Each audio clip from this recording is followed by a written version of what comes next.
율법의 실천하는 의미보다는 living the law 이렇게 이 원 제목의 의미를 더 살려서 생각하는 것이 우리에게 더 유익하지 않을까. 네, 해석하시는 분의 마음대로 이제 그 의미대로 이렇게 할 수는 있지만은 제가 이 오늘 교과 공부를 준비하면서 볼 때 중요한 건 뭐냐면은 생명이라고 하는 거예요. 네. 여러분, 생명은 하나님만이 생명이시죠. 그렇죠? 그래서 그분의 뜻이 율법이에요. 율법이 뭐라고요? 하나님의 뜻. 그럼 하나님의 뜻은 뭐라요? 나는 너희가 죽지 않고 살기를 원하노라. 네. 하나님 율법을 주신 목적은 뭐예요? 살리시기 위해서. 네.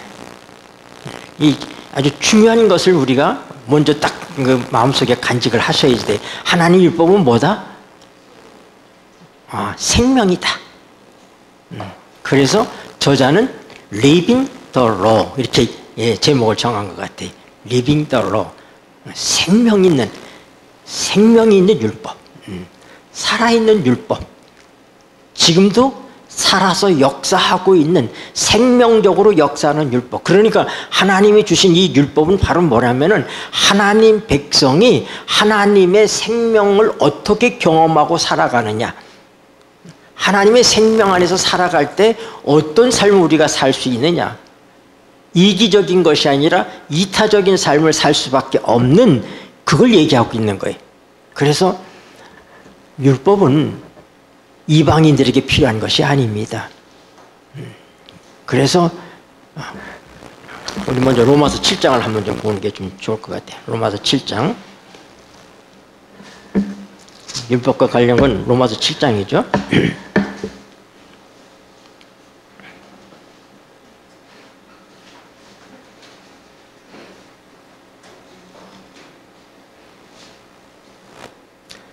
6절에 보면 로마서 7장 6절 이제는 우리가 읽겠습니다. 시작. 이제는 우리가 얽매였던 것에 대하여 죽었으므로 율법에서 벗어났으니 이러므로 우리가 영의 새로운 것으로 섬길 것이요 의문의 묵은 것으로 아니할지니라. 네, 여러분 율법 하나님의 율법은 살아있는 자들에게 주신 것입니다. 어떻게 살아있는 자들이요?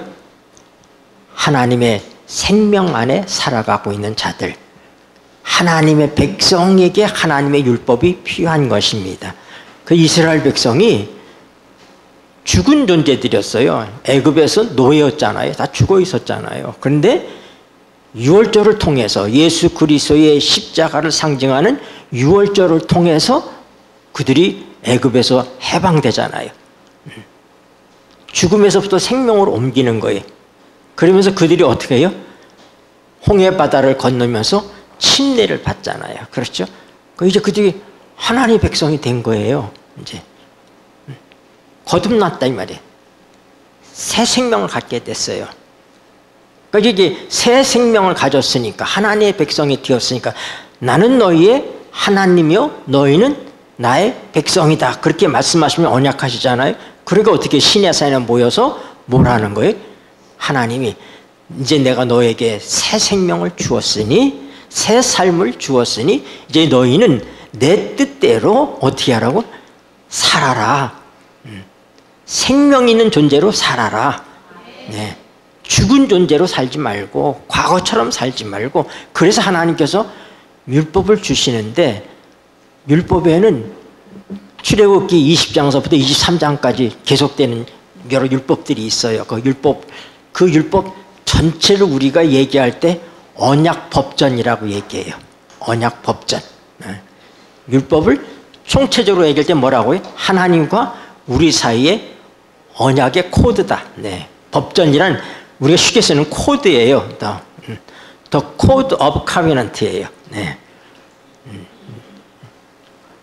여러분이 법전하는 것보다 코드 이게 더 잘 와닿죠, 그렇죠? 네, 우리 이 언약 하나님과의 약속, 하나님과의 언약 하나님 우리에게 무엇을 해주시겠다고 약속하신 그 모든 코드가 출애굽기 20장부터 23장까지 기록되어 있단 말이에요. 그러면 그 코드 속에 그럼 뭐가 있느냐? 제일 중요한 거, 율법이 제일 중요한 건 뭐예요?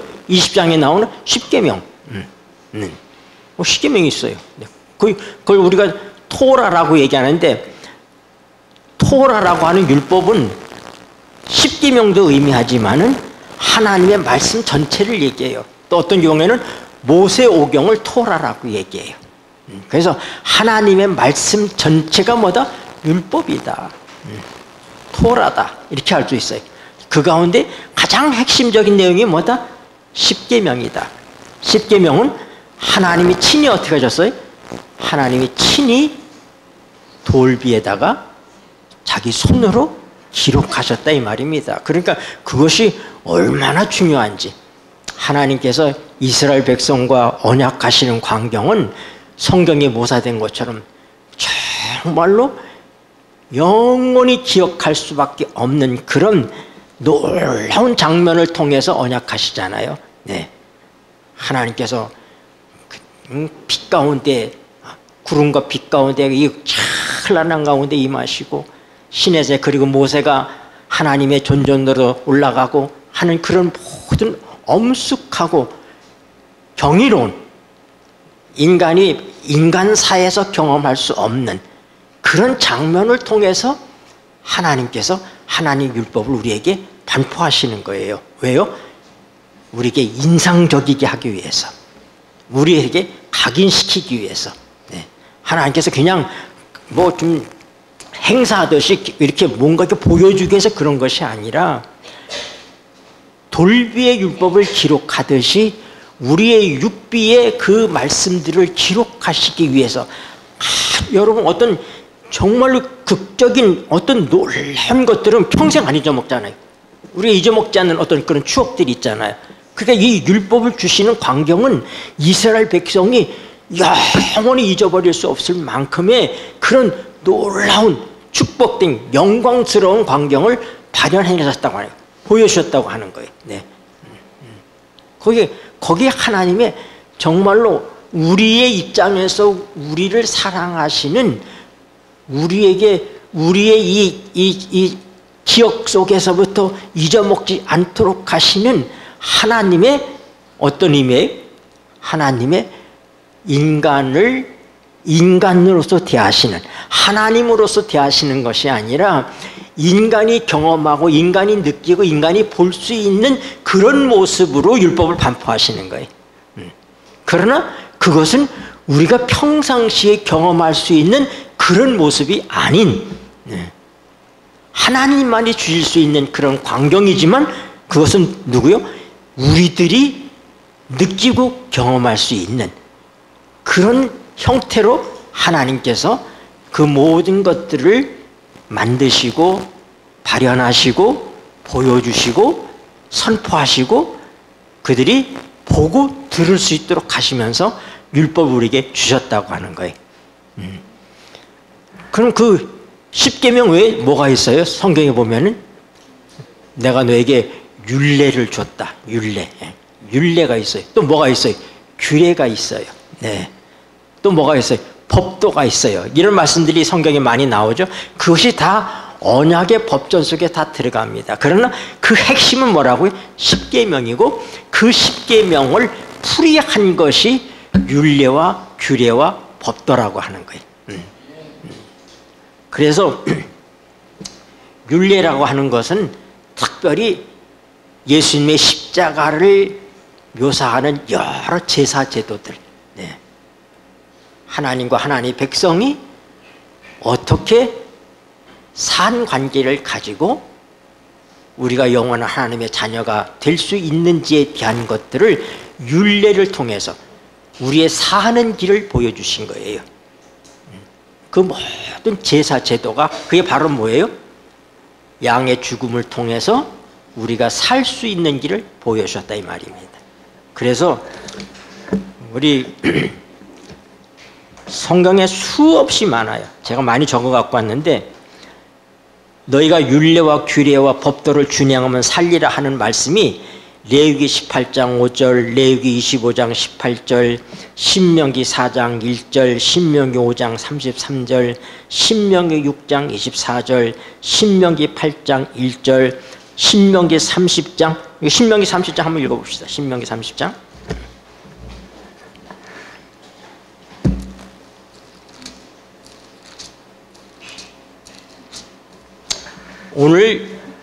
오늘의 특히 과목은 율법의 실천하는 부분에 대한 포커스가 아니라 율법의 생명에 대한 데 포커스가 있어요. 율법이 우리에게 생명을 주는 것이다. 우리를 살리는 것이다. 율법은 살아있는 것이다 하는 것에 포커스가 있다고 하는 것을 여러분들이 생각을 하셔야 돼요. 그래서 제목을 율법의 실천이라고 딱 문받고 보면은 이게 조금은 본래 의도하고는 좀 벗어날 수 있다고 하는 것을 우리가 알아야지 돼. 여러분이 성경을 이 다른 쭉 일요일 월요일 소절 쭉 공부해 나가면서도 보는 것들이 바로 그게 뭐냐면은 실천적인 것을 강조하는 것이 아니라 생명 있는 존재로 살아가는 걸 강조하고 있는 거예요. 산 존재로서 살아가는. 자, 신명기 30장 15절.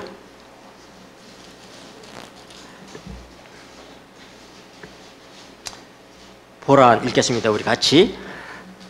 신명기 30장 15절. 보라 시작. 보라, 내가 오늘날 생명과 복과 사망과 화를 내 앞에 두었나니 곧 내가 오늘날 너를 명하여 내 하나님 여호와를 사랑하고 그 모든 길로 행하며 그 명령과 규례와 법도를 지키라 하는 것이라. 그리하면 네가 생존하며 번성할 것이요 또 네 하나님 여호와께서 네가 가서 얻을 땅에서 네게 복을 주실 것임이니라. 네. 그러니까 이 하나님의 율례와 규례와 법도를 주신 목적이 뭐예요? 네, 살게 하기 위해서. 살게 하기 위해서. 자, 우리가 이제 세월이 많이 간 다음에 에스겔서에서 또 뭐라고 얘기했지? 에스겔 20장 한번 보세요. 에스겔 20장.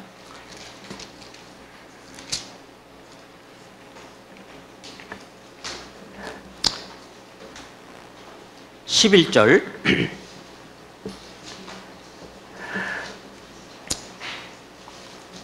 사람이 준행하면, 읽겠습니다. 시작. 사람이 준행하면 그로 인하여 삶을 얻을 내 율례를 주며 내 규례를 알게 하였고, 12절. 또 나는 그들을 거룩하게 하는 여호와인 줄 알게 하려 내가 내 안식일을 주어 그들과 나 사이에 표징을 삼았었노라. 13절. 그러나 이스라엘 족속이 광야에서 내게 패역하여 사람이 준행하면 그로 인하여 삶을 얻을 나의 율례를 준행치 아니하며 나의 규례를 멸시하였고 나의 안식일을 크게 더럽혔으므로 내가 이르기를 내가 내 분노를 광야에서 그들의 위에 쏟아 멸하리라 하였으나 20절, 21절. 그러나 시작.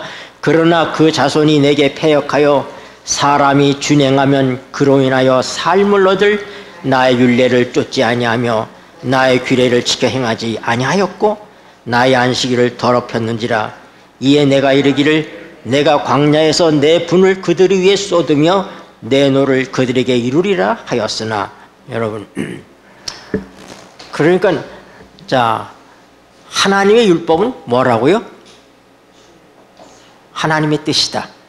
정리. 하나님의 뜻은 우리를 살게 하는 것이다. 네.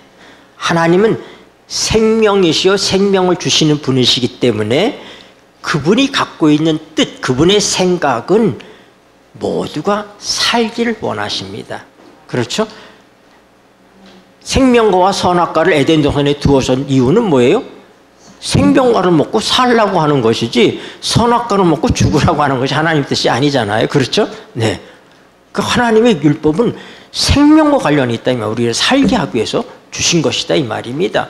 그래서 우리가 타락한 다음에 생명과 선악과는 에덴의 동산에 있었던 하나님 율법이지만 우리가 범죄한 다음에 하나님께서 주신 것은 문자는 바뀌었어요. 글귀는 바뀌었습니다. 법 조문은 바뀌었지만 뜻은 동일하다. 뭐예요?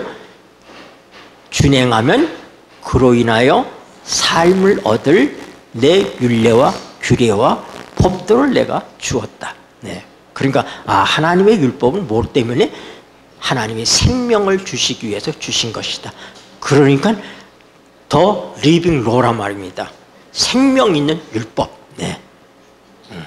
율법의 실천이 아니라 생명 있는 율법이다 이 말입니다. 네.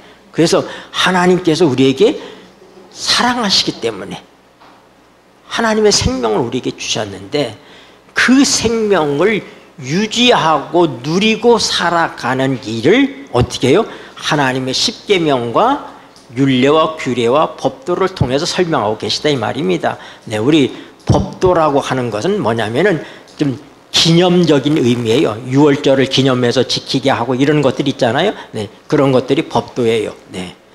규례라고 하는 것은 우리의 일반적인 삶에 있어서 지켜야 되는 그런 상식적인 그런 도의적인 우리 상호간에 지켜야 되는 그런 것들, 그게 뭐예요? 그게 규례죠. 그리고 율례는 제사와 관련된 것들, 우리의 구속과 관련된, 우리의 영원한 구원과 생명과 관련된 것, 그것이 뭐라고? 그게 율례다 이 말입니다. 네. 그 모든 것들을 포함해서 뭐라고 해야 돼? 언약, 법전이다. 그렇게 얘기할 수 있는 거예요. 네. 언약, 법전. 네. 율법이 따로 있고 언약, 법전이 따로 있는 게 아니라 그 모든 걸 포함해서 하나님의 언약의 법전이다. The Code of Covenant. 그렇게 기록되어 있단 말입니다. 네. 네. 그래서 저자는 이 언약 법전을 설명하면서 이제 그 하나님께서 더 많은 그런 법들을 우리에게 주신 것들에 대해서 얘기하는데 그 모든 것들이 다 뭐에 들어있다? 언약 법전 속에 들어있다. 그 언약 법전 속에는 뭐가 있다? 십계명이 있고 율법. 율법이라는 건 모든 걸 다 통틀어서 얘기하는 거예요. 근데 그것 외에 우리에게 필요한 뭐가 있다? 율례가 있다. 율례란 뭐다? 제사나 뭐 안식일이나 이런 관련된 것들, 그런 것들, 안식년 이런 관련된 것들이 그 율례예요. 규례는 우리가 눈에는 눈, 이에는 이, 바로 이런 우리의 삶에 있어서 누가 누구 물건을 훔쳐가면 몇 배로 보상하라, 뭐 하라 이런 내용들, 이것이 규례예요. 그 다음에 법도라고 하는 것은 바로 뭐냐면은 여러분 이스라엘 백성이 1년에 3번은 하나님께 오게 돼 있어요. 다 흩어져 살고 있어요. 이스라엘 땅에서도 다 흩어져 살고 또 많은 이 이국 땅에 가서 살았지만은 1년에 3차 하나님께 모여라. 언제 오라고 그랬어요? 무교절에. 그 다음에 언제? 77절, 오순절에. 그 다음에 언제? 수장절. 수장절이 뭐예요? 초막절이에요. 네. 그러면 6월절과 오순절과 초막절은 그건 바로 뭐냐면 과거와 현재와 미래를 얘기해요. 무교절은 6월절을 포함하는 거예요. 그래서 십자가 예수님이 돌아가신 다음으로부터 일주일 동안 이제 지킨 게 무교절이에요, 바로. 그래서 그때는 누룩 없는 떡을 먹게 했단 말입니다. 예수님은 죄 없는 몸으로 우리를 대속하셨잖아요. 그걸 상징하기 때문에. 그런데 그 십자가는 우리에게 있어서 과거예요. 이스라엘 백성에게서 6월절은 과거예요. 그들이 어디서 나온 거예요? 애굽에서부터 나온 것입니다. 네. 그게 법도예요. 시계에서. 법도라는 것은 추억하고 기억하게 하는 어떤 그런 것들을 얘기하는 거예요. 그러면 6월절은 과거에서부터 우리를 구원하셨다. 십자가를 통해서 우리를 구원하셨다고 하는 것이 6월절 속에 들어있는 거예요. 무교절 속에 들어있는 거예요. 그 다음에 오순절은 뭐예요? 그건 현재적인 거예요. 오순절날 누가 오셨어요? 성령께서 강림하시잖아요. 그래서 이 77절이라고 해요. 77절. 77절이라는 건 뭐냐면은 6월절로부터 77이 49, 49일이 지난 50일째가 뭐예요? 그게 오순절. 그래서 오순절, 77절 그렇게 얘기하는 거예요. 네. 또 맥주절 그렇게도 얘기하고. 네. 그 다음에 예수님 부활을 상징하는 무교절의 첫날을 그날은 뭐라고 그래? 그날은 초실절. 네. 초실절. 그래서 처음 익은 열매를 드리는 거예요. 예수님이 부활의 첫 열매셨잖아요. 그렇죠? 그렇기 때문에 그때는 아직 곡식이 익는 때가 아니에요. 아직 이른 철입니다. 밀과 보리가 아직 익지 않는 철인데 먼저 익은 것들, 그 밭에 보면은 먼저 욱 자라가지고 이삭이 핀 것들이 있어요. 이렇게 보면은 그런 것들을 온 밭에 다니면서 하나씩 뽑아요. 하나씩 뽑아가지고 한 단을 묶어서 그걸 하나님께 흔들어서 드리기 때문에 요제절이라고도 얘기한 거예요. 요제절. 흔들어서 드린다. 왜? 예수님이 부활의 첫 열매라고 하는 것을, 그것을 상징하는 것입니다. 네. 그 다음에 오순절은 이제 완전히 곡식이 다 익은 거예요. 곡식이 익어서 어떻게 돼? 추수를 해야 되잖아요. 그 추수꾼이 있어야 돼. 누가 추수꾼이? 성령이 추수꾼이에요. 예수님께서 모든 구속사업을 이루시고 이제 그 결과를 취하게 하시기 위해서 누가? 성령이 강림하시는 거예요. 그 지금 뭐예요? 지금은 성령 시대예요. 그러니까 오순절은 현재를 의미해요. 지금 우리가 살아가고 있는 현재의 삶을 얘기해요. 그 다음에 수장절, 네. 초막절은 뭘 얘기해요? 대속제일이 지나고 난 다음에 일주일 동안 그들이 광야에서 살았던 걸 기념하면서 이 집에서 나와서 다 나뭇가지로다가 이렇게 집을 짓고 일주일 동안 축제로서 보내는데 화이트빈이 얘기하기를 우리가 하늘에서 천년 동안 초막절을 보낼 것이라고 얘기했어요. 그러니까 이것은 미래적인 거예요. 그러니까 우리가 하나님과 함께 보내게 될 미래에 대한 것을 예표하는 게 그게 뭐다? 그게 초막절이다. 그래서 이 세 절기는 모든 남자들은 1년에 3번은 하나님께 나오도록 그렇게 말씀하신 그런 법도입니다. 다시 얘기해서 법도예요. 그러니까 여러분들이 이제 율례와 규례와 법도와 이런 것들이 대략 이제 이해를 하셨죠? 네. 근데 가장 중요한 건 바로 뭐라고요? 이것은 하나님의 생명을 경험한 자, 살아있는 자들에게, 죽은 자들에게는 그 의무는 죽이는 것이라고 그랬잖아요. 그러니까 영은 살리는 것이고 우리 영이 부활해서 하나님의 성령과 교통하는 자들의 삶 속에서 이제는 옛날과 다르게 우리가 살아가는 거예요. 제가 다문화 사역을 할 때 우리 한 부목사님이 나한테 질문하더라고요. 아침마다 우리가 성경을 이제 읽고 시작을 하는데 창세기에서부터 쭉 성경을 읽어 나가고 있었어요. 근데 이제 뭐가 있냐면은 이 구약 성경에는 눈에는 눈, 이에는 이라고 얘기했잖아요. 그러나 예수님께서 마태복음에서 뭐라고 그랬어요? 너희가 성경에서 눈에는 눈, 이에는 이를 읽지만 그게 아니다. 너희가 원수를 뭐하라고? 사랑하라. 내 이웃을 내 몸처럼 사랑하라. 한 율법사가 나왔을 때에 내가 계명을 어떻게 이해하느냐 그랬더니 첫째는 하나님을 사랑하고 둘째는 내 이웃을 내 몸처럼 사랑하는 것입니다 할 때 예수님께서 그걸 칭찬해 주셨습니다. 그렇죠?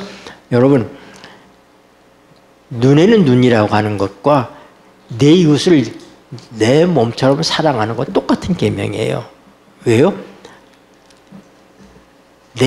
다른 사람의 눈이 뽑히면 내 눈도 뽑으라 이런 얘기는 다른 사람의 눈이 내 눈과 똑같다 이런 얘기예요. 다른 사람의 이빨을 뽑으면 네 이빨도 뽑으라 이 얘기는 다른 사람 이빨이 네 이빨과 똑같다. 그러니까 이웃을 상해하지 말라. 그게 무슨 보복적인 법이 아니라 똑같은 사랑의 법인 거예요. 뭐라고요? 내 눈이 소중한 것처럼 내 이웃의 눈도 소중하다. 내 이빨이 소중한 것처럼 내 이웃의 이빨도 소중하다. 그래서 눈에는 눈, 이에는 이. 이것이 내 이웃을 내 몸처럼 사랑하는 계명과 똑같은 계명이에요. 왜? 그 계명을 누가 줬으니까? 예수님이 주신 거잖아요. 예수님이 주셨잖아요. 그래서 예수님이 해석을 하셨잖아요. 눈에는 눈, 이에는 그걸 이해하는 사람들이 보복적인 법으로 이해할 때 예수님께서 그게 아니라 내 이웃을 내 몸처럼 사랑하라. 네. 원수를 사랑하라. 그래서 이 규례에 대해서 얘기할 때 뭘 얘기하냐면 네가 미워하는 사람의 짐승이 수레를 끌고 가다가 그것이 뒤집어지거나 넘어지면은 그냥 가지 말고 같이 일으켜서 도와주고 가라. 내 미워하는 사람이라도. 네. 그 다음에 과부와 고아를 어떻게 사랑하고 압제하지 말아야 될지 이런 것들을 쭉 설명하고 있는 거예요. 이 율례는 제사제도, 규례는 우리의 삶의 이 모든 전반에 걸친 것들, 네, 법도는 우리가 하나님과 관계 속에서도 기억하고 지켜야 될 어떤 절기들, 이런 것들을 얘기하고 있는 것입니다. 시간이 다 됐죠? 모르겠어요. 시간이 다 된 겁니까? 안 된 겁니까? 3분 남았어요? 네.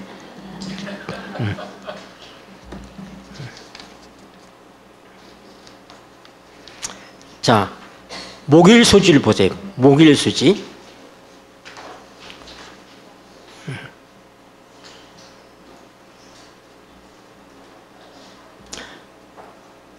여러분, 목일수지에서 우리가 알아야 될 건 우리의 원수가 누군지, 원수에 대한 정의를 가져야지 돼요. 네.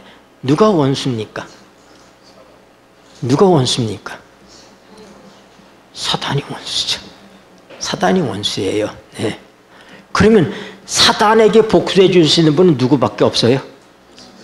여러분이 사단에게 복수할 수 있어요? 없어요. 네. 그래서 복수는 누가 하는 것이다? 내가 하는 것이다. 네. 이게 포인트예요. 네. 여러분, 제가 가끔 얘기하지만 우리아의 입장에서, 밧세바의 남편이었던 우리아의 입장에서, 그는 장군인데 다윗이 밧세바를 임신시켜 놓고 그 죄를 덮으려고 우리아를 불렀어요. 전장에 있는 장군을 불렀어요. 그래서 네 마누라한테 들어가라. 그래서 이제 완전 범죄하려고 그랬더니 이 우리아가 충성스러워 가지고 안 들어가는 거예요. 다 전장에 있고 내 상관 요압도 다 전장에 있는데 내가 마누라한테 발 씻고 들어가 자겠느냐. 그러고는 안 들어가는 거예요. 그래서 할 수 없이 어떻게 했어요? 편지를 써가지고 요압한테 갖다 주라고 해서 왜? 우리아를 죽이라고. 그래서 전쟁 중에 아주 위험한 곳에 그를 배치해서 화살에 맞아 죽게 만들어 버렸어요. 네. 그러면 우리아의 원수는 누구예요? 우리아는 왜 죽는지도 모르고 죽었잖아요. 그게 원수는 다윗이잖아요. 우리가 볼 때 다윗이 원수잖아요.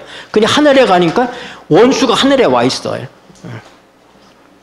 얼마나 억울해 이게. 그 원수는 누가 원수라고요? 이 모든 원흉이 사단이 만든 거예요. 네. 사단이 다윗도 범죄하게 만들고 그 모든 그렇게 했는데 가장 궁극적인 건 뭐예요? 사망에서 생명으로다가 우리를 이끄시는 게 하나님의 승리예요. 그게 원수에 대한 복수예요. 네. 사단은 우리를 죽이려고 계획하지만 하나님은 살려내시는 거예요. 그래서 우리야도 하늘에 있고 다윗도 하늘에 있는 게 그게 복수예요. 그게 사랑이란 말입니다. 그래서 복수라고 하는 개념의 의미를, 복수는 누가 하는 것이다? 내가 하는 것이다. 네가 하는 게 아니다. 하나님께 맡기라 이 말입니다. 다윗이 사울 임금을 자기가 손대지 않고 하나님의 손에 맡기는 것처럼 하나님께 맡기는 것이다. 네. 왜요? 그걸 이해하려면은 원수에 대한 정의가 바뀌어야 돼. 누가 원수인가? 나를 괴롭히는 사람이 원수인가? 사단이 원수인가? 나를 괴롭히는 그 사람 뒤에 누가 있다? 원흉인 사단이 있다. 그러면 하나님께서는 어떻게 돼? 그 원흉인 사단을 멸하시는 것. 그것이 최종적인 복수가 되는 것입니다. 네, 거기까지만 하겠습니다.